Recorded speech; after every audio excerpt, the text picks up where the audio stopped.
지난 한 주간의 명절 잘 지내셨습니까? 또 4일 동안의 연휴 기간 동안에 원근각지로 다녀오신 분들이 참 많았던 것 같아요. 지난 주일날 보니까 한 20% 정도 우리 성도님들 가운데 20% 정도가 나가셔서 또 친척 방문하시고 오신 것 같습니다. 지난 한 주간에 또 이렇게 명절날 떠나 있어도 우리의 신앙은 변함없이 있는 곳에서 예배하는 삶이 될 수 있기를 간절히 축원합니다. 좌우에 계신 분들 한번 누가 오셨는지 한번 인사 나눌까요? 참 잘 오셨습니다. 하나님은 당신을 사랑하십니다. 하나님은 당신의 편이십니다. 앞뒷분 다시 한번 인사할 텐데 잠깐 돌아보기 전에요. 잠깐 오늘이 무슨 날인지 아십니까? 물론 주일이긴 하지만 오늘 세상에서는 발렌타인데이라고 그러더라고요. 발렌타인데이. 저도 초콜릿 주고받은 지가 오래돼 갖고 까먹고 있었는데 어저께 누가 초콜릿을 하나 전달해 주더라고요. 딸아이가 주던데 그래서 발렌타인데이구나 그런 걸 알았어요. 한번 우리 좌우 계신 분들 인사 나눌 때 이렇게 인사하죠. 참 잘 오셨습니다. 하나님의 이름으로 당신을 사랑합니다. 이 사랑이 변함없기를 원합니다. 할렐루야. 아멘. 아멘. 예, 오늘 만나시는 분들마다 세상의 사랑이 아니라 또 그리스도의 사랑으로 사랑의 고백을 전할 수 있는 귀한 하루가 되기를 간절히 축원합니다. 예, 우리가 두 날개로 날아오르는 교회라는 주제를 가지고 우리가 말씀을 함께 나누면서 우리가 그동안 5주 동안의 말씀에 대해서 말씀의 날개를 피고 날아오르기 위해서 우리가 함께 살펴보았고 지난주부터 우리가 기도의 날개를 피자고 하는 주제를 가지고 함께 말씀을 나눴습니다. 혹시 지난 주간의 말씀을 기억하십니까? 기도의 시작은 무엇이 기초되어야 되냐면 하나님을 믿는 그 믿음을 가질 때 기도가 시작되는 줄 믿습니다. 어떤 하나님이에요? 그 하나님은 우리가 성경 구절에서 찾아봤듯이 산까지도 들어서 바다에 던질 수 있는 능력이 있는 분임을 믿을 때에 주님 앞에 기도가 시작될 줄 믿습니다. 여러분, 하나님은 전혀 움직이지 않을 것 같은 그 산까지도 뽑아서 바다에 던질 수 있는 분이다. 이 믿음이 있는 사람만이 기도가 나오는 것입니다. 반대로 이 믿음이 없는 사람들은요, 하나님 앞에 기도하지 않습니다. 왜냐하면 그 하나님을 바라보는 것이 아니라 전혀 움직이지 않을 그 산만을 바라보고 있기 때문이죠. 여러분, 우리의 기도가 이 산을 바라보는 것이 아니라 주님을 집중하고 바라봄으로 기도가 시작될 수 있는 저와 여러분 되기를 간절히 축원합니다. 근데 문제는 기도는 시작되었지만 기도가 계속해서 자연스럽게 유지되는 건 아닙니다. 기도 생활에 장애물들이 생기죠. 여러 가지 장애물들이 있죠. 오늘 본문 말씀 속에 보면 가나안 여인이 그러한 하나님 예수 그리스도를 믿고 주님 앞에 나오죠. 그런데 이 가나안 여인에게도 신앙의 기도의 생활에 장애물들이 있었습니다. 몇 가지 장애물이 있었는데 그 장애물들을 결국에는 뛰어넘고 예수님으로부터 두 가지 칭찬을 받죠. 하나는 이 믿음이 크다라고 하는 칭찬을 받고 또 하나의 축복은 뭐냐면 네 소원대로 될지어다 그러면서 딸의 질병이 고침받는 놀라운 역사가 오늘 본문 말씀 속에 기록되고 있습니다. 가나안 여인이 어떠한 장애물들을 경험했는지 우리의 삶 가운데 그러한 장애물이 있는지 한번 살펴보기도 하고 그러면 어떻게 그러한 장애물들을 뛰어넘을 수 있는지 살펴보면서 피차 은혜 받는 귀한 시간 되기를 간절히 축원합니다. 여러분, 먼저 오늘 첫째로 가나안 여인이 예수님께 나온 이유는 무엇입니까? 22절 말씀에 보면 가나안 여인의 사랑하는 딸이 흉악하게 귀신이 들렸기 때문에 그 딸을 고치기 위해서 예수님께 나온 것이죠. 22절 말씀 같이 한 목소리로 봉독해 보겠습니다. 가나안 여자 하나가 그 지경에서 나와서 소리질러 이르되 주 다윗의 자손이여 나를 불쌍히 여기소서 내 딸이 흉악하게 귀신 들렸나이다 하되 여러분, 귀신이 들렸는데 어떻게 들렸냐면 흉악하게 귀신이 들렸다는 거 하는 것이에요. 이 흉악하다고 하는 말은 헬라어로 카코스라고 하는데요, 위험한 혹은 병든 그러한 뜻을 갖고 있었어요. 위험할 만큼 해롭다고 하는 것이죠. 첫째는 귀신이 들어와서 이 여인, 이 딸에게 치명적인 질병을 준 겁니다. 또 두 번째는 이 자신만 치명적인 질병만 가지고 있는 것이 아니라 남을 위협할 정도의 그러한 능력도 얻게 된 거예요. 그러니까 자신도 망하게 되고 다른 사람에게도 위협을 가하게 되는 그러한 흉악한 귀신에 들렸던 딸을 가지고 딸의 고침받기 위해서 이 가나안 여인이 예수님께 나온 것이죠. 두 번째는 22절 말씀 계속해서 보면 예수님은 흉악한 귀신조차 쫓아내실 수 있는 주인이요 메시아임을 믿었기 때문에 예수님께 나온 줄 믿습니다. 이것이 기도의 시작 아닙니까? 한번 22절 자세히 볼까요? 이 여자가 예수님께 뭐라고 호칭하는지 한번 주의 깊게 바라보십시오. 22절 같이 다시 한번 읽습니다. 가난한 여자 하나가 그 지경에서 나와서 소리질러 이르되, 소리질렀다는 것은 간구를 얘기하는 것이죠. 기도를 말씀하는 것이죠. 뭐라고 예수님을 호칭하냐면 주 다윗의 자손이요. 예수님을 향해서 두 가지를 얘기합니다. 하나는 뭐냐면 주라고 하는 것이에요. 헬라어로 퀴리오스, 주인이란 뜻입니다. 반대로 예수님이 퀴리오스, 주인이면 자신은 뭐라고 생각하는 거예요? 종이라고 생각하는 거예요. 그 당시의 단어로는 둘로스라는 말입니다. 여러분, 둘로스라고 하는 단어는 뭐냐면 배 밑창에서 노를 젓는 아주 낮은 자리에 있는 노예를 얘기하는 건 아닙니까? 그 당시 예수님 당시의 노예들은요, 이 인권이 없었습니다. 물건 취급당했죠.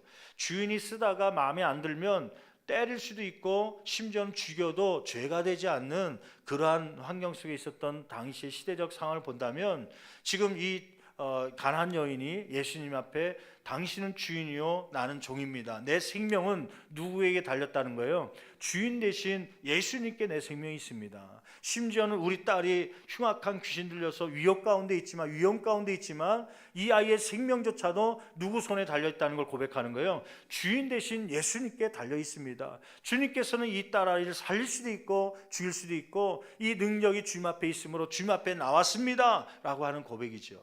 여러분, 아까 처음에 시작했듯이 기도는 무엇부터 시작하냐면 하나님께 이러한 생명을 주관할 능력이 있음을, 하나님께 산을 들어서 바다에 던질 수 있는 능력이 있음을 믿을 때에 기도가 시작되게 되는 줄 믿습니다. 두 번째는 이 주인이라고 이야기한 것은 또 무슨 뜻이냐면 나의 생명을 드리겠다고 하는 것이죠. 또 다윗의 자손이라고 얘기하는데, 다윗의 자손이라는 것은 구약에서 예언된 말씀이죠. 앞으로 이스라엘을 구원할 그런 메시아가 오실 텐데, 그 메시아는 어떤 가문에 오냐면 다윗의 자손 가운데서 나오게 될 것이다. 그러한 예언이 담겨져 있는 것이죠. 이 여인은 예수님을 보면서 뭐라고 확신했냐면 다윗의 자손으로 온 메시아임을 직감하고 그 입술로 고백한 거예요. 주 다윗의 자손이요. 여러분, 그동안 바리새인들과 서기관들, 종교 지도자들은 예수님을 주인으로 또 다윗의 자손 메시아로 인정하지 않았습니다. 근데 이 가나안 여인은 이방 여인이거든요. 이방 여인에도 불구하고 예수님께 이러한 고백을 하는 것이죠. 아무튼 이 가나안 여인이 예수님께 나왔던 이유는 이 심각한 문제가 닥치자 주님 앞에 나오게 된 것입니다. 주님께는 고칠 걸 믿고 간구하게 된 것이죠. 그런데 이 가나안 여인의 기도를 막는 장애물들이 있었습니다. 이 장애물들 크게 네 가지인데, 네 가지 장애물들은 무엇이고 또 이 여인이 그 장애물들을 어떻게 극복했는지를 통하여서 저와 여러분의 기도 생활이 포기하는 기도 생활이 아니라 더 날개를 펴고 천국을 향해서 날아갈 수 있는 말씀과 기도의 날개가 되기를 간절히 축원합니다. 먼저 이 가나안 여인, 간구하고 있는, 기도하고 있는 이 여인의 첫 번째 장애물은 뭐냐면 환경입니다. 환경. 어려운 환경이 그의 기도 생활을 막는, 예수님께 나오는 그러한 장애물이 될 수 있었던 것이죠. 여러분, 21절 말씀 읽어볼까요? 21절 말씀 보면 이렇게 기록하고 있습니다. 같이 봉독합니다. 예수께서 거기서 나가사 두로와 시돈 지방으로 들어가시니, 거기 잘 보세요. 예수님께서 거기서, 거기라는 것은 지금까지 사역했던 곳을 얘기합니다. 갈릴리 호수 주변을 얘기합니다. 갈릴리 지방에서 사역하시다가 어디로 들어가셨다는 거예요? 두로와 시돈 지방으로 가셨다는 거예요. 두로와 시돈은 두 개의 도시를 얘기합니다. 두로라고 하는 도시, 또 시돈이라고 하는 지방 얘기하는 것이 두 지방을 얘기하는 것이에요. 이 지방은 어디 있었냐면 갈릴리 호수가 있다면요, 북쪽으로 해서 서쪽 방향에 바닷가를 끼고 두로와 시돈이라고 하는 지방이 있었어요. 그곳에 들어가셨다는 것이에요. 22절 볼까요? 거기서 누굴 만났다는 거예요? 22절 말씀 같이 한 목소리 봉독합니다. 가나안 여자 하나가 그 지경에서 나와서, 그 지경이라고 하는 것은 어디를 얘기하냐면 이 가나안 여인이 살고 있었던 삶의 터전으로 여겼던 그 지역에서 나와서 예수님께 왔다고 하는 것이에요. 이 가나안 여인은 마가복음 7장 말씀에 보면 동일한 말씀이 기록되고 있는데 그 마가복음 7장 26절에는 더 구체적으로 기록하고 있죠. 이 가나안 여인은 수로보니게 여인이었다는 것을 알려주고 있어요. 여러분, 수로보니게는 어디냐면 지금의 레바논 지역인데 갈릴리 호수를 중심으로 해서요, 아까 위쪽으로 북쪽으로 좀 올라가다가 서쪽에 두로와 시돈 지방이 있다고 그랬는데 반대로 동쪽으로 가면 그곳이 바로 수로보니게라고 하는 지역이 있는 곳입니다. 그러니까 그 지역을 떠나서 생활권을 벗어나서 지금 어디로 왔다는 거예요? 두로와 시돈 지방으로 왔다고 하는 것이에요. 신학자들이 얘기하는 거리를 따져보면 약 75km가 된다고 그래요. 여인이 장정리 열심히 걸어서 갈 수 있는 75km를 며칠 만에 갈 수 있냐면 이틀을 열심히 걸어야 갈 수 있는 거리인데 한 여인이 걸었다면은 그 이상을 걸렸겠죠. 그 환경, 거리가 먼 거리지만은 그럼에도 불구하고 그에게는 간절함이 있었기 때문에 그 먼 거리를 마다하지 않고 예수님께 찾아온 것입니다. 여러분, 우리가 기도 생활할 때 예수님을 만나야겠다, 예수님께 기도해야겠다, 또 하나님 산을 들어서 바다에 던질 수 있는 그런 하나님 앞에 내가 한번 기도 좀 해봐야겠다 하고서 작정을 할 때가 있죠. 근데 그 작정이 무너지는 이유 가운데 하나가 환경일 가능성이 많습니다.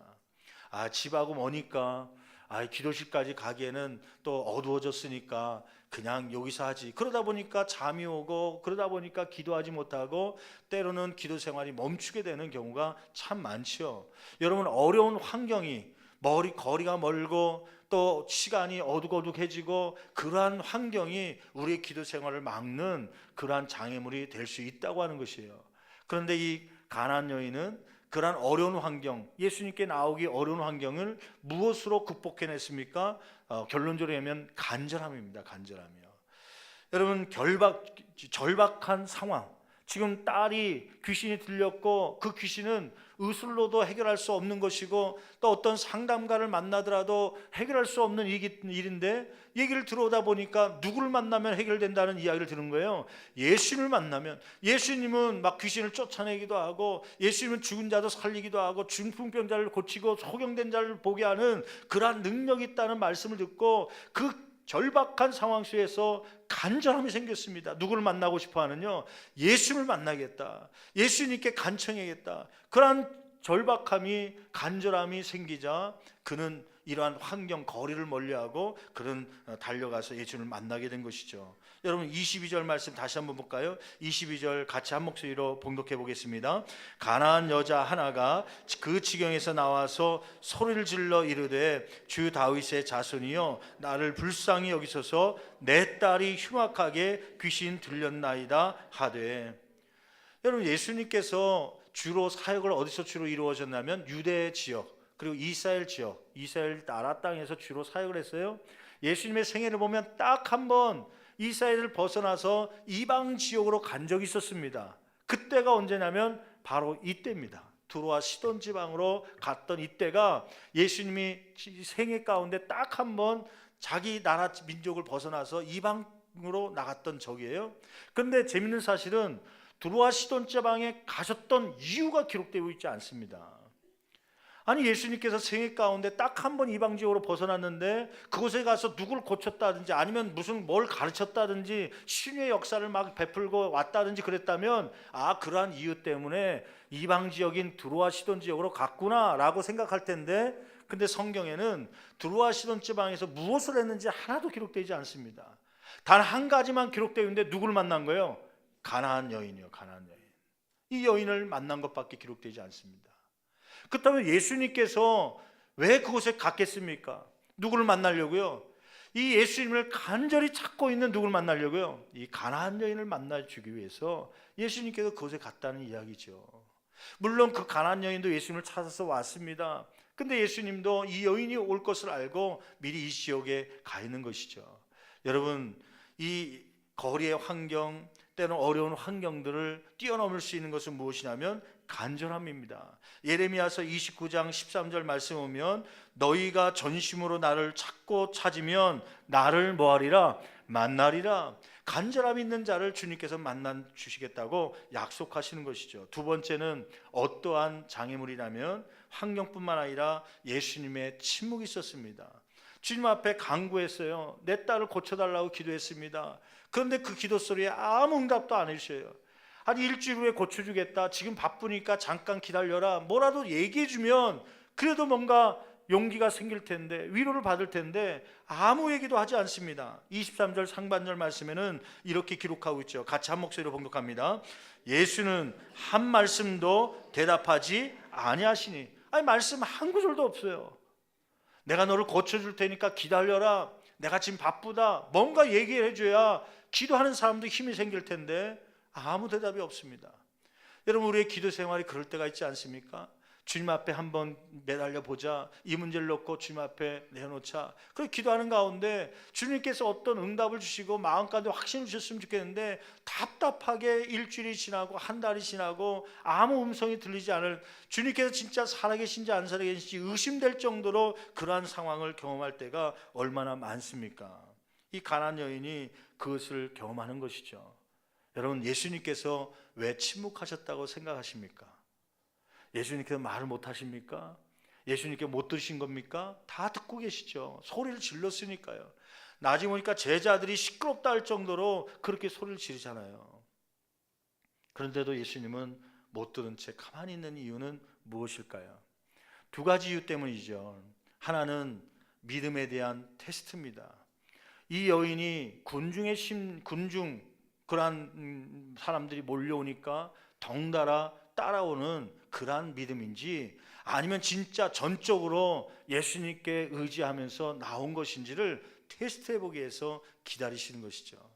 또 하나 이유가 있죠. 그 이유는 뭐냐면 교육적인 차원입니다.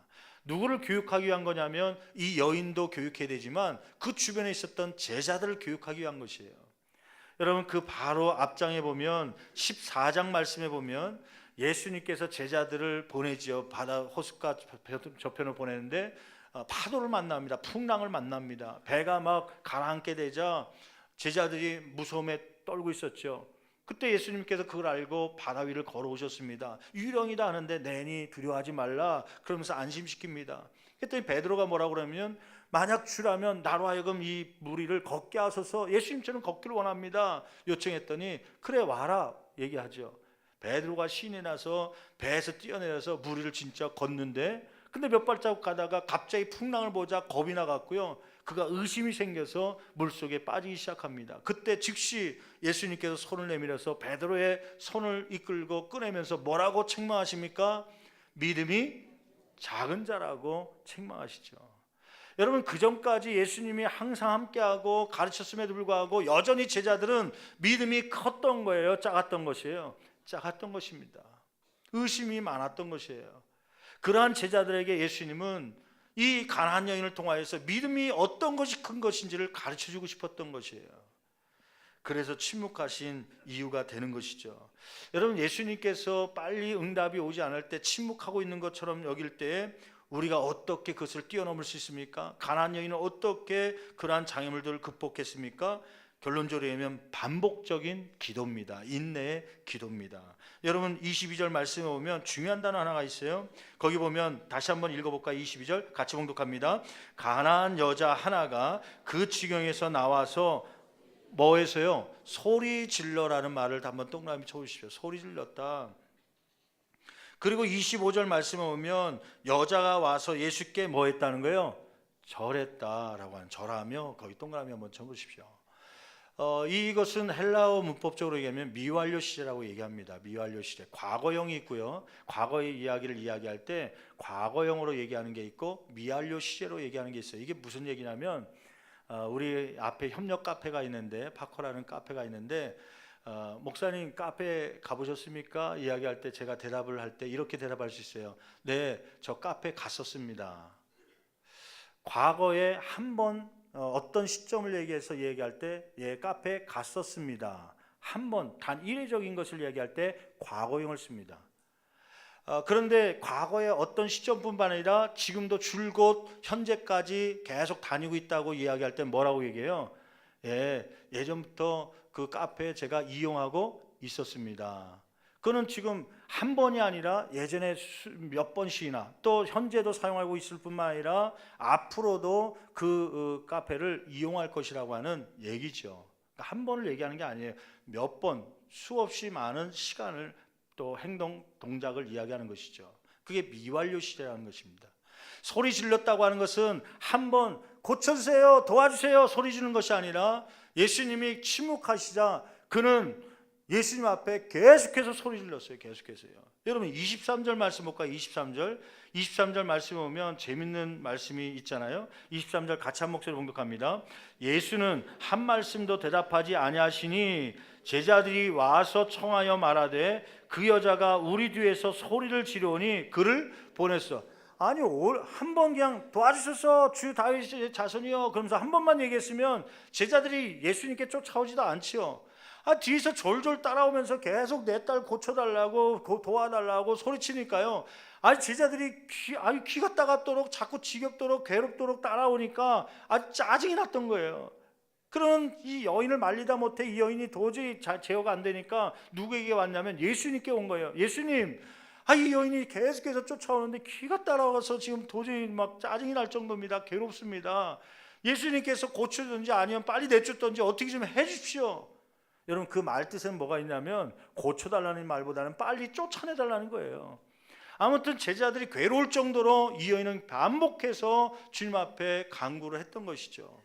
25절 아까 읽었던 것처럼 여자가 와서 예수께 절했다고 하는 것이에요. 뒤에서 소리치면서 예수님을 따라가지만 예수님께서 침묵하시고 뒤를 돌아보지도 않자 이제는 아예 그 앞으로 와서 그냥 가는 길에 덥석 주저앉아서 절을 몇 번씩이나 계속해서 반복해가면서 그 예수님께 간구했다고 하는 거 아닙니까? 여러분 우리의 기도가 주님 앞에 올려질 때 때로는 응답 어떤 아무 소리로 들리지 않는 침묵의 시간을 경험할 때가 있습니다. 여러분 그때 우리는 주로 포기하거나 기도의 순간을 내려놓을 때가 있어요. 여러분 그것이 아니라 이 가나안 여인처럼 계속되는 반복적인 인내적 기도가 저와 여러분 가운데 있기를 간절히 축원합니다. 여러분 우리가 잘 알고 있듯이 기도는 무엇과 같다고 주로 얘기하냐면요, 자동문과 같다고 얘기하잖아요. 자동문은 멀리서 보면 문이 닫힌 것처럼 보여요. 저 문 열릴까? 안 열릴 거야. 그래도 믿음을 가지고 자동문 가운데 가까이 가면요, 1m 안팎으로 가까이 가면 센서가 있어 갖고요, 가까이 도착하면 그 안 열릴 것 같은 문이요, 유리문이 쫙 열리면서 문이 활짝 열리는 거 아닙니까? 여러분 기도란 마치 이와 같아 갖고요, 안 열릴 것 같지만 그러나 포기하지 않고 그것을 향해서 뚜벅뚜벅 걸어가다 보면 문제가 도달했을 때 그 앞에서 문이 열리게 되는 놀라운 역사가 있게 되는 줄 믿습니다. 기도에는 임계점이 있다는 이야기를 많이 듣잖아요. 임계점이라는 게 뭐예요? 끊는 점 아닙니까? 물에 끊는 점처럼요, 99도까지는 물이 가만히 있지만 100도가 돼야 그것이 펄펄 끓는 것처럼 여러분 기도는 양이 채워져야 응답되는 줄 믿습니다. 여러분 모세라고 하는 사람이 이 애굽을 탈출시키는 그러한 지도자로 쓰임받고 싶어서 이스라엘 민족을 구원하고 싶어서 40세 때에 그는 길거리로 나갔다가 이 자기 민족을 괴롭히는 이 애굽 사람을 쳐서 죽이지 않습니까? 그 이후로 살인자라는 누명을 쓰고 도망치고 그러다가 결국 언제 그가 지도자로 다시 하나님 앞에 부름을 받냐면 80세가 되었을 때 호렙산에서 하나님께서 그 모세를 들어서 사용하시는 것이죠. 여러분 모세는 하나님께 응답되는 삶이 되기 위해서 몇 년을 기다린 거예요? 40년을 기다린 겁니다. 여러분 하나님께서 아브라함에게 나타나셨어요. 아브라함아, 너의 씨를 복줄 텐데 하늘의 별수와 같이 땅의 바닷가의 모래수같이 네 자손들을 번성케 하리라. 네 몸에서 아들이 나올 것이다 이야기하죠. 약속을 하죠. 그때가 몇 세냐면 75세입니다 75세 때 약속을 했는데 곧바로 이루어진 것이 아니라 오히려 여자는 경수가 생리가 끊어지고 남자는 점점 힘이 없어지고요, 도저히 아기 낳을 수 있는 환경이 안 되죠. 그래서 중간에 하갈이라는 여자를 통해서 아기를 낳기도 하고 별짓을 다 하지요. 그런데 하나님은 결국 어느 때 이 응답을 주시냐면 100세가 되었을 때 아브라함이 75세 때 응답받고 100세가 되었을 때 그 기도가 이루어지는 것이죠. 25년을 기다린 것입니다. 여러분, 끊임없이 반복적으로 기도할 때, 때로는 인내하며 기다릴 때 하나님의 축복이 우리 가운데 임하게 되는 줄 믿습니다. 요셉도 13년을 기다린 거 아닙니까? 볕단 꿈을 꾸고 별의 꿈을 꾸면서 그 꿈을 가지고 17세 때 나왔는데 결국 30세가 됐을 때 애굽의 국무총리로 세워지게 되는 13년을 기다려서 그 응답을 받는 귀한 역사처럼 기다리가 응답받는 저와 여러분 되기를 간절히 축원합니다. 여러분, 세 번째는 어떠한 방해가 있었습니까? 23절 하반절 말씀에 보면 제자들의 방해가 있었습니다. 여러분, 23절 하반절 우리가 아까 보았잖아요. 제자들이 와서 청하여 말하되 그 여자가 우리 뒤에서 소리를 지르오니 그를 보내소서. 예수님 응답해 주세요. 예수님 그 기도를 들어주세요. 그런 것이 아니라 제자들을 오히려 방해한 것입니다. 여러분, 저와 여러분들이 가나안 여인의 입장이라면 그 제자들의 모습을 보면서 어떤 마음이 들겠어요? 여러분, 제자들이라면, 예수님의 가까이 있는 사람이라면 이러한 기도 제목을 갖고 왔을 때 잠깐만요, 우리 예수님이 못 들은 것 같은데 제가 데리 모시고 갈게요. 모시고 가서 안식기도 받을 수 있도록 해줘야 되는 거 아닙니까? 그런데 예수님께 안식기를 받게 하는 것이 아니라 오히려 쫓아내게 해달라고 하는 제자들의 방해가 있었지요. 여러분, 교회 나오면서 왜 기도 생활이 중단됩니까? 기도 생활이 중단된 것뿐만 아니라 신앙생활이 중단된 분들도 종종 만납니다. 이유는 뭐냐면 제자와 같은 그러한 목회자 혹은 그러한 장로님들, 그러한 사람들 때문에 시험 들어서 교회를 못 나가겠다고 하는 것이에요. 왜 기도를 안 하냐 그러면 그 목사 보니까 기도할 맛이 떨어진다. 그 장로 때문에 내가 기도할 맛이 떨어진다. 그러면서 사람 때문에 신앙생활이 멈춰진 분들을 종종 보게 되는 것이죠. 여러분, 우리가 잘 알고 있는 삭개오 이야기 잘 알지 않습니까? 삭개오는 문제가 뭐냐면 사람이 많아서 예수님을 보지 못한 것이 아니라 무엇이 작아서 예수님을 보지 못한 거예요? 자기의 키가 작았어요. 사람의 문제가 아니라 자신의 키죠. 그래서 삭개오가 예수님을 보기 위해서 했던 것이죠. 무엇을 했습니까? 그는 어디로 올라간 거예요? 사람의 키보다 높이 있는 나무에 올라가서 본 거 아닙니까? 예수님을 보지 못한 것은 내 문제지 사람들의 문제가 아님에도 불구하고 우리는 사람들 때문에 넘어질 때가 얼마나 많습니까? 사실 목사도 때로는 기도하고 싶지 않을 때가 있어요. 그때는 왜 그러냐면 사람 때문에 넘어질 때가 많습니다. 부딪히는 사람 때문에요. 날 이해해주지 못하는 사람 때문에 기도가 멈출 때가 있죠. 때로는 동력 목사님들 보면서 시험 들 때가 없잖아 있죠. 지난 주간에 국선이 국내 선교위원회 목회자 모임이 있어서 조창기도에 있어서 새벽 예배 마치고 이제 거기 갔는데 식사를 하면서 목사님 중에 한 분이 그런 얘기를 해요. 목사님 기가 막혀요. 그러면서 뭐가요? 그랬더니 딸아이가 자기 친구하고 전화를 하는데 통화 내용을 들어보니까 이런 내용이더래요. 그쪽 친구가 그러더래요. 자기 딸한테 야, 너 니네 부모한테 말 잘 들어야 돼. 그러더래요. 갑자기. 그래서 왜? 그랬더니 니네 아빠 목사잖아. 목사니까 말 잘 들어야 돼. 목사인데 왜? 그랬더니 너 못 들었어? 부천에서 목사가 딸 죽였대. 그러면서 목사 아버지니까 말 잘 듣지 않으면 그 목사가 또 너도 죽일 수 있으니까 그래서 말들. 그럼 지난 주간에 설 지나면서 그 텔레비전에 막 언론을 통해서 부천의 한 목사님이요 또 신학교의 또 교수인 그분이 딸을 그렇게 때려갖고 7시간 동안 감금하면서요 때렸다는 거 아닙니까? 그것도 지난 3월 17일 날 3월 17일인가 3월 7일인가 같은 3월 달에 그랬는데 11개월 만에 그 시신이 방 안에서 발견된 거 아니에요. 그러니까 아침부터 새벽 예배 갔다 와서 아마 5시 반부터 때렸다고 그래요. 이 언론을 보니까 5시 반부터 7시간 동안 감금하고 때리고 막 그러고 나서 좀 쉬어라 그러고서 있다가 저녁 때 오후 7시쯤에 저녁쯤 돼서 방 안에 들어갔더니 애가 죽어 있어 갖고요. 그거를 11개월 동안 방치되는 상태에 있어서 미라가 돼버려 갖고요. 그게 지금이야 발견돼 갖고 어떻게 목사가 그럴 수 있느냐 그러면서 막 언론에서 떠들고 또 심지어는 같은 크리스찬인 저와 여러분들도 마음이 다쳐져 갖고요. 이것 때문에 기도가 잘 안 나오고 혹시 모르겠어요. 이것 때문에 또 오늘 주일날 교회 나와야 되는데 나오지 못한 사람도 없지 않아 있을 수 있겠죠. 저는 그 사건을 보면서 무슨 생각을 했냐면 그 입장으로 가보면 또 이해되긴 하더라고요. 그 아버지 목사님이 그 아이를 때렸는데 13살, 아마 초등학교 졸업하고 3월 달이니까 중학교 갓 입학한 여자 딸이죠. 때린 이유가 뭐냐고 이제 조사를 했더니 교회 헌금을 가지고 훔쳤다는 거예요. 교회 헌금을. 그러니까 제가 뭐 그 입장이라도 그건 안 때릴 수가 없는. 아니, 집에 있는 돈도 훔쳐가도 그거 어떻게 해서든 때려서라도 교육시켜야 되는데 하물며 하나님의 헌금을 손댔으니요. 그는 어떻게 그렇게 가능할 수 있습니까? 하나님의 헌금을, 하나님의 예물을 훔친다는 것이, 그것도 더군다나 평신도가 아니라 목회자 자녀가 손을 댔다는 게요, 견딜 수가 없었던 것이죠. 근데 또 그 딸의 입장으로 한번 생각해 봤더니요, 또 그것도 이해되더라고요. 여러분, 개척교회입니다. 개척교회. 미자립 교회입니다. 성도들이 뭐 10명이나 20명이나 있는 미자립 교회겠죠. 물론 교수로 있지만 전임 교수가 아니기 때문에 그냥 시간 강사로 왔다 갔다 하는, 그러니 뭐 얼마나 많이 벌겠습니까?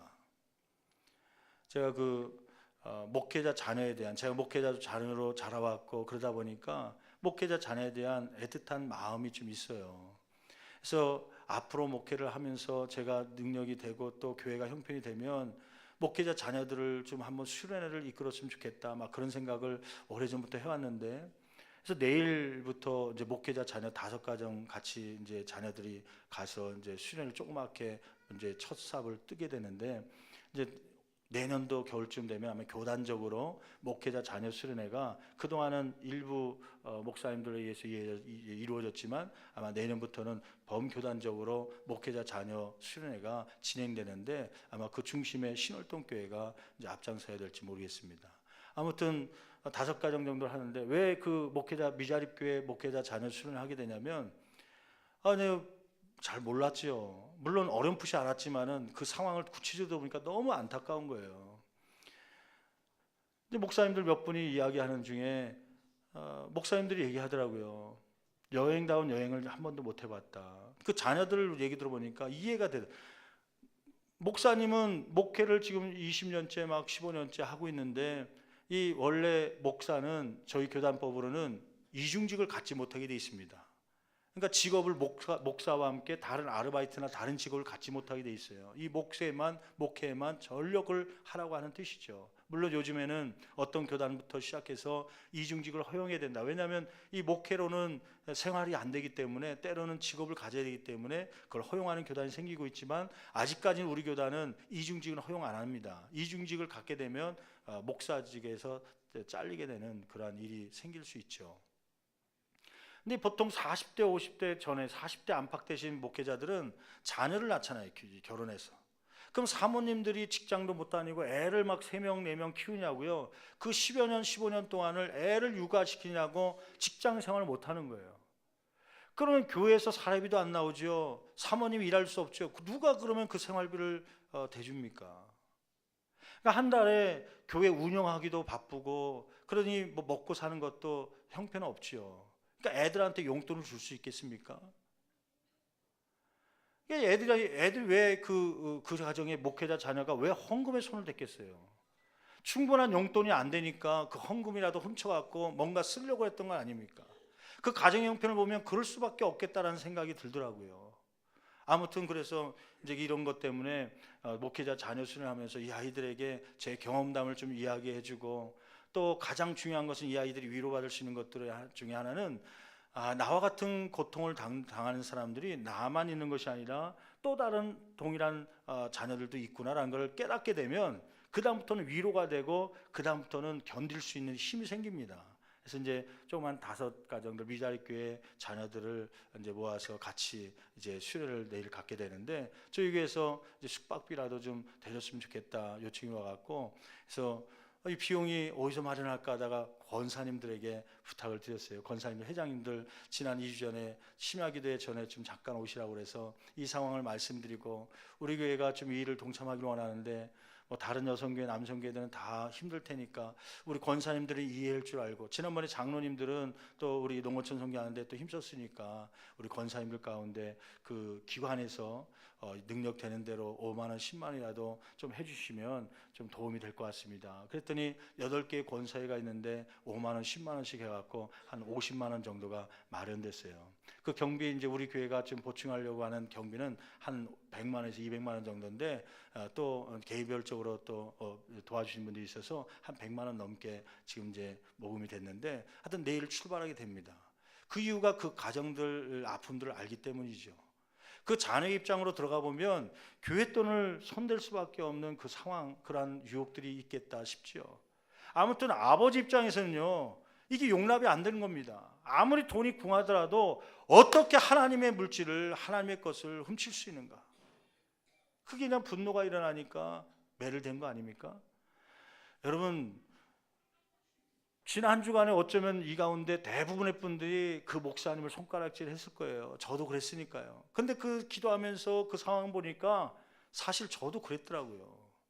애를 키우면서 초등학교 지나는데요, 그 시기가 있더라고요. 손을 대는, 부모님의 호주머니에 손을 대고, 저도 그랬고 우리 애들도 그 시간이 지나면서 그러더라고요. 초등학교 한 3, 4학년 때 안팎으로 해갖고요, 손을 대기 시작하더라고요. 제가 그때 깨달은 건, 충분한 용돈이 안 되니까 얘가 손을 대기 시작하는구나 생각되고, 처음에는 매를 들었었는데요, 그 다음엔 그때마다 용돈을 보충해 줘야겠다 생각하고 용돈을 주기 시작하니까 얘가 손을 대는 걸 끊치게 되더라고요. 아무튼 하나님의 물질에 손을 대니까요. 저도 때렸는데, 근데 그 사건을 보고요, 얼마나 애들이 고맙던지요. 왜냐면 사라졌으니까. 나도 때렸는데 얘가 쓰러져 갖고 죽었으면 내가 그 자리에 갔을 텐데, 괜히 다음날 애들 잠자고 나오는데 한 번씩 안아줬어요. 야, 사라져서 고맙다. 사라져서 고맙다. 여러분, 다 그런 거 아닙니까? 애들 키우면서 한 번씩 혼내기도 하고 막 그러면서. 근데 안 죽었으니까 지금 여기까지 우리가 왔지요. 얘네들이 죽었으니 문제가 된 거죠. 근데 문제는 이 저녁 7시에 죽어 있는데 더 당황스러운 거죠. 이유는 뭐냐면, 목사요, 신학교 교수인데 애를 때려갖고 죽었다는 얘기가 신문에 나오면요, 경찰에 알려지면 어떻게 됩니까? 당황스러우니까 신고도 못하고, 혹시 기절했을지 보니까 하루 지나다 보니까 그게 다음날 다시 살아나기를 기대했지만 살아나지 않으니까요. 그 이후에는 어떻게 처리할 방법이 없어갖고, 이건 자기 문제가 아니라 제가 목사라도 그랬을 것 같아요. 이게 내 문제뿐만 아니라 이게 기독교, 교회, 하나님의 이름을 먹칠하는 것이 되니까 이걸 함부로 내놓을 수 없으니까요, 아마 당황스러워서 그게 11개월이 지나지 않았을까, 그런 생각을 갖게 되는 것이죠. 여러분, 아무튼 이해하려고 해도 이미 언론에서는 부정적으로, 또 우리의 상식적으로 벗어난 일들이기 때문에 우리는 비판을 하면서, 그와 동시에 갖는 것이 뭐냐면 우리의 마음이, 기도의 문이 닫히기 시작하는 것이에요. 목사가 그래? 아니, 예수님과 가까이 있다는 사람이 그래? 아니, 제자들이 오히려 안식기를 받도록 인도해 줘야 되는데 가난한 여인 앞에서 막으니까요, 그 가난한 여인의 마음이 닫힐 수가 있겠죠. 야, 치사하다, 니네들 텃세 부리냐? 나 그러면 딴 데 가겠다 하고 갈 수 있겠죠. 그런데 이 가난한 여인이 이 제자들의 방해를 이길 수 있었던 이유가 있었습니다. 그것은 뭐냐면 분명한 목표 의식이 있었습니다. 어떤 분명한 목표 의식이요? 나는 누구를 만나러 왔다? 예수님을 만나러 왔다. 여러분, 신앙생활하면서 때로는 목사에게 시험 들 수 있습니다. 저도 인간이기 때문에 부족한 부분이 나올 수 있고 실수한 부분이 나올 수 있고 그러겠죠. 성품적으로 완성되지 않은 목회자이기 때문에 때로는 분노 일어나는 모습도 보일 수 있겠죠. 그런데 그때마다 여러분들이 기억해야 될 것은, 내가 목사 보러 온 것이 아니라 누구 보러 왔다? 예수님 보러 왔다. 예수님 만나러 왔고 하나님 만나러 왔다는 것을 잊지 마시고 신앙생활에 승리할 수 있는 저와 여러분 되기를 간절히 축원합니다. 여러분, 내 신앙보다, 내 신앙을 기준으로 해서 밑에 있는 초신자에게 시험 받는 게 아니라 누구에게 주로 시험 받아요? 나보다 신앙이 좋다고 생각하는 사람에게 시험 받는 거예요. 그래서 목사님이 조심해야 되고, 그래서 장로님들이 조심해야 되고, 그래서 권사님들이 조심해야 되는 것이죠. 오히려 징검다리가 되줘야 되지 걸림돌이 돼서는 안 된다고 하는 말씀입니다. 여러분의 예배하는 자세, 여러분들이 오늘 기도하는 모습, 여러분들이 찬양하는 모습들이 초신자들이 보고 따라오며 은혜 받을 수 있도록, 기도문이 활짝 열릴 수 있도록 하나님여 나를 들어 사용하여 주시옵소서. 그러한 모습들이 있기를 간절히 축원합니다. 자, 요즘에 우리 장로님들 얘기 들어보니까 예배를 마치고 우리 장로님들이 축도할 때 미리 나가시는 분들이 있어요. 이유는 뭐냐면 이 앞에서 우리 교회 오신 성도님들을 손 한번 잡아주며 위로하기 위해서요, 격려하기 위해서요. 아, 오늘도 승리하셨군요. 그래서 우리 당회에서 이야기하기를 앞으로 3부 예배 전후에서 우리 장로님들이 이제 바깥에 나가서 오시는 성도님들 맞이하면서 안아주고 손을 잡아주고 그랬으면 좋겠다. 제가 그 젊은 그 집사님들 만나다 보니까 그렇게 건의를 하더라고요. 목사님, 교회 오면 예배 끝나고 예배 전후에서 좀 저희 신앙을 지도해 줄 그러한 멘토들을 찾는데 멘토들이 안 보여요. 안 보여요. 그러니까 뭐 위아래 왔다 갔다 해도 다 구석에 계시니까 안 보인다는 거예요. 재정부에 가 있고 막 그러다 보니까. 그래서 아, 이게 지금 젊은 다음 세대가 좀 모델로, 신앙의 모델로 찾고 싶은 분들이 있구나, 그런 걸 깨닫고 우리 장로님들하고 얘기하는 가운데 이제 그렇게 하기로 해서 아마 예배 끝나고 나면 우리 장로님들이 또 악수하고 그럴 텐데, 여러분, 우리 장로님들이 이러한 제자들처럼 방해가 아니라, 목회자가 방해꾼이 아니라 오히려 징검대가 될 수 있도록 기도해 주시길 바라고, 또 우리 모든 중직자들이 오히려 기도문을 열게 하는 그러한 도구로 쓰임받기를 간절히 축원합니다. 중요한 것은 실수하고 넘어질 때가 있지만 사람을 보지 말고 누구를 바라보라는 거예요? 하나님을 바라볼 수 있는 저와 여러분 되기를 간절히 축원합니다. 여러분, 마지막으로 이러한 어떠한 장애물이 또 있었죠. 가나안 여인에게 24절 26절 말씀에 보면 예수님의 거절입니다. 예수님의 거절이요. 24절 이렇게 기록하고 있죠. 24절 말씀 같이 한 목소리로 봉독합니다. 예수께서 대답하여 이르시되 나는 이스라엘 집에 잃어버린 양 외에는 다른 데로 보내심을 받지 아니하였노라 하시니, 이 말은 뭐냐면 이스라엘 집에 잃어버린 양 외에는 다른 데로 보내심을 받지 않았다. 이 말은 이방인 사람에게는 구원을 내가 안 시킬 거다, 그것이 아니라 우선순위가 있다는 것이에요. 온 유대 이스라엘 먼저 구원시키고 그 다음에 사마리아, 그 다음에 이방 사람들 땅 끝까지 이르러 복음을 증거케 하려고 하는 그러한 계획하에 있기 때문에 잠깐 기다리라는 것이죠. 또 26절 말씀 이렇게 기록하고 있죠. 26절 말씀 같이 봉독합니다. 대답하여 이르시되 자녀의 떡을 취하여 개들에게 던짐이 마땅하지 아니하니라. 아, 기분 나쁜 말을 들었어요. 뭐냐면 비유를 들는데 어떻게 이런 비유를 듭니까? 자네의 떡을 취하여서 개들에게 던짐이 마땅치 않다. 이 신유의 능력들은 떡이라고 얘기한다면 자녀들은 누구냐면 이스라엘 백성들입니다. 나는 우리 민족들에게 떡을 주지 이 개들에게 주지 않는다. 개는 누구를 가리키는 거예요? 이방 여인을 가리키는 거죠. 너는 개다라고 얘기하는 거 아닙니까? 그 당시에 이방 사람들, 유대인들은 개 취급했습니다. 먹은 걸 토해내고 더러운 곳에 생활하는 그러한 개 같은 사람이라고 이방 사람들을 칭했죠. 예수님께서도 그 욕을 한 것이요. 너는 개다 얘기한 것이죠. 기분 나쁠 수 있는데, 모욕적인 말을 들었으니까 마음 상하고 떠날 수 있는데도 불구하고 그는 겸손한 마음을 가졌습니다. 예수님의 거절 말씀 속에서도 뛰어넘을 수 있었던 비결은 겸손입니다. 또 믿음의 확신입니다. 맞습니다. 옳습니다. 나는 개와 같은 존재입니다. 나는 보잘것 없습니다. 그러므로 예수님의 도움이 필요합니다. 이것이 기도 아닙니까? 여러분, 교만이라는 게 뭐예요? 나는 괜찮으니까 하나님의 도움 필요 없습니다. 그것이 교만 아닙니까? 그 교만의 대표적인 게 기도하지 않는 것 아닙니까? 기도하지 않는다고 하는 것은 하나님 앞에 교만한 것이에요. 나는 하나님 없어도 살 수 있다는 말이기 때문이에요. 반대로 누가 겸손한 것이냐면 나는 하나님의 도움 없어서는 살 수 없다는 고백하는 것, 그것이 겸손의 가장 바탕이 되는 것이죠. 그게 기도입니다. 기도하는 사람은 겸손한 사람이에요. 겸손한 사람이 기도할 수 있는 것이죠. 그리고 믿음의 확신을 갖고 있었죠. 어떤 확신이요?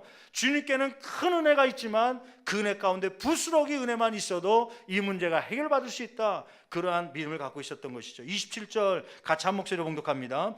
여자가 이르되 주여 올소이다마는 개들도 제 주인의 상에서 떨어지는 부스러기를 먹나이다 하니, 여러분, 이 부스러기 은혜를 구하는데 이 믿음은 뭐가 포함되어 있냐면 이 부스러기 말고도 주님께는 더 큰 은혜가 있다고 하는 걸 확실하게 믿고 있는 거예요.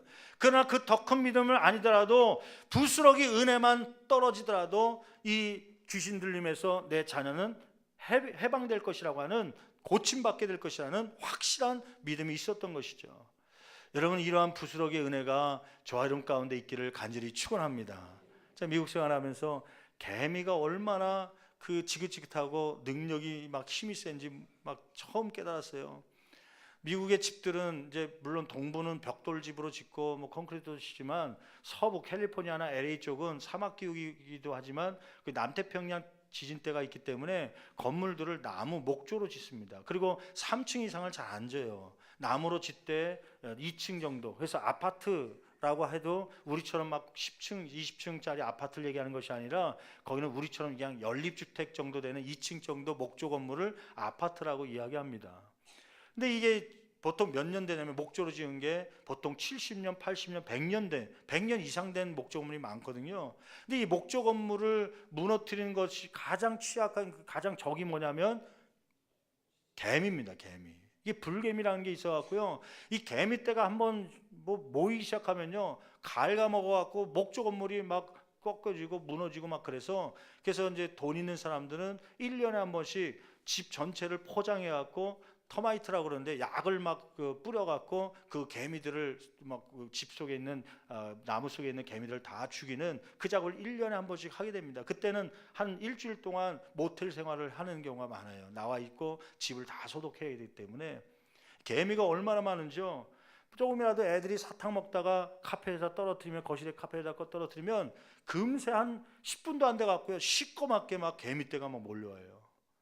하루는 아침에 이제 새벽기도 다녀와서 물 좀 마실까 하고 거실로 내려가는데 주방 쪽에요, 뭐가 이게 김 하나가, 큰 김 하나가 떨어져 있더라고요. 이게 웬 김이 여기 떨어졌나 하고서 딱 주우려고 하는데 김이 갑자기 싹 없어지는 거예요. 이게 뭔가 했더니 개미떼. 이 손바닥만한 시커먼 개미떼가요, 막 거기 모여서 줄 서갖고요, 뭘 잔뜩 날르고 있더라고요. 이게 뭘 날르고 있나, 왜 이렇게 개미떼가 몰려 있나 봤더니 이 전날에 배고프다고 해서 치킨을 한 마리 시켜갖고 먹었는데 그 치킨에 묻어있던 튀김가루가 몇 개가, 큰 덩어리가 손톱만한 게 떨어졌는데요, 그거 날르려고요, 그 개미들이 막 시커멓게 손바닥만하게 모여갖고 거기 있는 거예요. 뭐 수만 마리 되는 거죠. 겁이 나갖고요, 막 들어갖고 에프킬라 꺼내갖고 막 뿌리고 난리쳤는데요. 그때 보면서 생각난 게 뭐냐면, 부스러기 은혜. 우리는 쳐다보지도 않는 쓰레기통에 갈 만한 그 부스러기 튀김가루지만 이 튀김가루는 그 개미에게는 1년 양식이 될 수 있는 것입니다. 여러분, 하나님께는 큰 은혜가 있지만 그 은혜 가운데 부스러기라도 떨어지면 우리에게는 1년 양식이요, 우리가 고민하고 고통하고 있는 절박한 상황 속에 있는 이 문제를 해결할 수 있는 은혜가 되는 줄 믿습니다. 이 가난 여인은 그것을 깨달은 거예요. 부스러기 은혜라도 나에게 주시옵소서. 그것만이라도 해결되겠습니다. 그렇게 나간 것이죠. 이 믿음의 확신이 예수님의 거절을 뛰어넘을 수가 있었던 것이죠. 쇼펜하우어라고는 염세주의 철학자가 있습니다. 이 쇼펜하우어는 일화를 보면은 그 평생에 여행 다닐 때마다 강아지를 끌고 다녔다고 그래요. 강아지를. 그 이유는 뭐냐면 의심이 많아갖고요. 강아지가 좋아서가 아니라 의심이 많아서 뭐 음식을 여행하면서 먹을 때 혹시 거기에 독이 들었을까봐 막 걱정이 돼갖고 두려움이 있어서 강아지를 끌고 다니면서 그 강아지에게 먼저 그 음식을 주고 괜찮으면 그 음식을 자기가 먹었다는 거예요. 여러분, 주님 앞에 나올 때 확실한 믿음이 저와 여러분 가운데 있기를 간절히 축원합니다. 또 겸손의 모습이 있기를 원합니다. 그래야 기도 생활이 계속해서 끊이지 않고 나가게 되는 것이죠. 이렇게 나갈 때 어떠한 축복을 주셨다고 말씀하지요? 28절 말씀 볼까요? 28절 같이 한 목소리로 봉독하시겠습니다. 이에 예수께서 대답하여 이르시되 여자여 내 믿음이 뭐하도다? 네 믿음이 크도다라고 하는 헬라어를 보니까 메가스라는 단말이죠. 메가. 여러분, 이 학원에 가면 메가박스 막 해갖고 극장인데 그 메가가 이 헬라에서 유래된 거예요. 크다. 양적으로 클 뿐만 아니라 질적으로 크다, 그런 뜻이죠. 여러분, 이러한 메가스, 이 믿음이 크다라고 칭찬받는 그러한 칭찬이 저와 여러분 가운데 있기를 간절히 축원합니다. 두 번째는 그뿐만 아니라 그의 소원이 이루어지시죠. 계속해서 읽어볼까요? 네 믿음이 크도다. 그 다음에요, 네 소원대로 되리라 하시니 그때로부터 그의 딸이 뭐하니라? 나으니라. 여러분, 이렇게 장애물이 있었지만 그 장애물을 뛰어넘었던 가나안 여인에게 믿음이 크다고 칭찬할 뿐만 아니라 그 기도를, 소원을 이루시는, 그리함으로 딸의 질병이 고침받는 역사가 있게 된 줄 믿습니다. 오늘도 이 가나안 여인처럼 기도하다가 이 한 주간도 기도를 포기하자는 것이 아니라 장애물을 뛰어넘음으로 인하여서 가나안 여인과 같은 칭찬받고 기도가 응답받는 성도님들이 되시기를 간절히 축원합니다.